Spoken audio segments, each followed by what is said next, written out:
অনেক দিন পর ছাদে উঠলাম। ছাদে ওঠার পর তো গাছগুলো একদম কেমন যেন হয়ে গেছে পানির অভাবে। আসলে ব্যস্ততার কারণে ছাদে একদমই ওঠা হয় না, আর এগুলো তো যত্ন একদমই নেওয়া হয় না।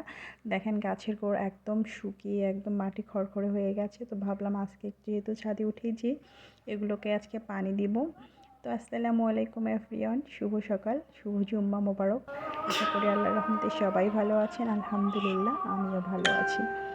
তো এই তো ঘরের আমার যে গাছ ছিল সেগুলোকে আজকে অনেক দিন পরে রোদে দিলাম। রোদে দেওয়ার পরে ওগুলোকে একটু ধুয়ে মুছে পরিষ্কার করে আবার রুমে রাখবো, যেহেতু ইনডোর প্লান্টসগুলোকে মাঝে মধ্যে রোদে দিলে ওগুলো কিন্তু খুব ভালো থাকে।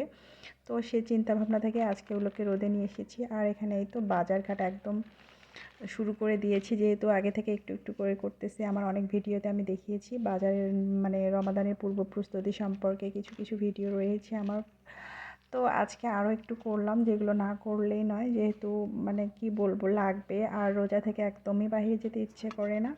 তো আবারও আজকে নতুন করে হালকা পাতলা করে নিয়ে আসলাম। তো এখানে এই তো চা খাবো। চা খাওয়ার জন্য একটু চিড়ে ভেজে নিচ্ছি, কারণ বিস্কুট দিয়ে চা খেতে খেতে মুখটা একদম কেমন যেন হয়ে গেছে। তো ভাবলাম আজকে বিস্কিট দিয়ে চা খাবো। আর এখানেই তো ডিম সেদ্ধ চড়িয়ে দেবো। তো এখানে আজকে দেশি মুরগির ডিম ছিল আমার ফ্রিজে কিছু, তো ওগুলো দিয়ে মিষ্টি কুমড়োকে রান্না করব। তো অনেক দিন এরকম কিছু রান্না বান্না করা হয়নি, তো ভাবলাম আজকে আমি মিষ্টি কুমড়া দিয়ে ডিম রান্না করব। তো সেই চিন্তা ভাবনা থেকে রান্নাঘরে চলে এসেছি, যেহেতু কাজের আজকে অনেক কিছু গুছিয়ে সুন্দর করে রাখতে হবে, যেহেতু একা হাতের কাজ। আমার হেল্পিং হ্যান্ড বলতে যে ছিল সে আর আসে না।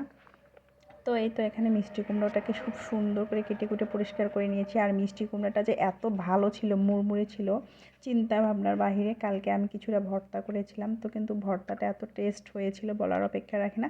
তো সেই লোভেই কিন্তু আজকে সেই চিন্তা ভাবনা থেকেই আজকে মিষ্টি কুমড়োটা রান্না করার ইচ্ছে জাগলো, যেহেতু বেশি দিন ধরে নষ্ট হয়ে যেতে পারে, এই জন্য মিষ্টি কুমড়োটাকে আজকে রান্না করবো ভাবতেছি। তো এখানেই তো ছোটো মাছ কিছু আছে ফ্রিজে, ভাবলাম ওগুলোও রান্না করে ফেলি, যেহেতু বারবার রান্না করতে একদমই ভালো লাগে না। তো রান্নাটাকে আমি আগে করে নিচ্ছি, তারপর ঘরের কাজ শুরু করব, কারণ একসাথে দুইটা হয় না।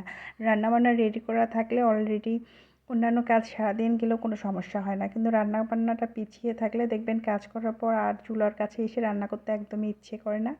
তো জানি না কার কীরকম অভ্যাস, কিন্তু আমার কিন্তু একদমই ভালো লাগে না। গোসল করার পর অন্য ঘরদোর পরিষ্কার করার পর এসে রান্না করতে একদমই ভালো লাগে না।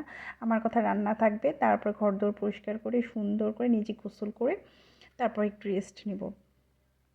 তো এই তো ডিমগুলোকে আমি সুন্দর করে মানে তেলে ভেজে নিচ্ছি। তো ডিমগুলো কিন্তু একদমই ভালো ছিল না, বলতে কি মানে খালচে আমরা সব উঠে গেছিলো সিলতে। সিদ্ধ করা জানি না কম হয়েছিল কিনা, কিন্তু আমার জানা মতে সিদ্ধ করাটা পারফেক্টই ছিল, যেহেতু মানে ওর যে ইয়েটা ক্লোজটা সেটা কিন্তু একদম ফেটে গিয়েছিল সিদ্ধতে। আমি সেখান থেকেই কিন্তু নামিয়েছিলাম। তো এখানে এই তো ডিমগুলোকে খুব সুন্দরভাবে একটু কষিয়ে নেব, আর কষিয়ে নেওয়ার পর কিন্তু এগুলোকে মিষ্টি কুমড়ার মধ্যে ছেড়ে দেব। তো এই তো ডিমগুলোকে কষানো একদমই হয়েছে, যেহেতু দেখতে দেখতেই রমাদান মাস চলে আসলো। আর মুসলিমদের জন্য এটা অনেক বড় একটা মাস, পবিত্র মাস, যেখানে ইবাদতের মাস।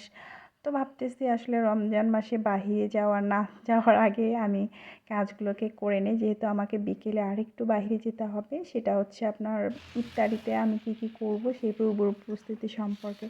আসলে রোজা থেকে বাইরে যাওয়ার অভ্যাসটা আমার আগেও ছিল না, এখন তো আরও বড্ড অলস হয়ে গেছে। বাইরে যাওয়াটা আমার একদমই পছন্দ হয় না।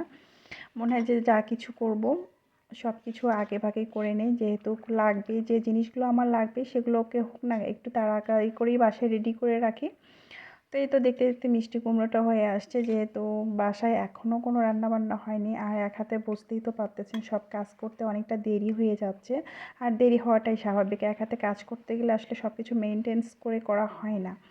তো এখানে এই তো আবার পাবো মাছের ঝোল করলাম রাত্রের জন্য, যেহেতু লাগবে। তো আজকের ভিডিওটা এ পর্যন্তই। আল্লাহ।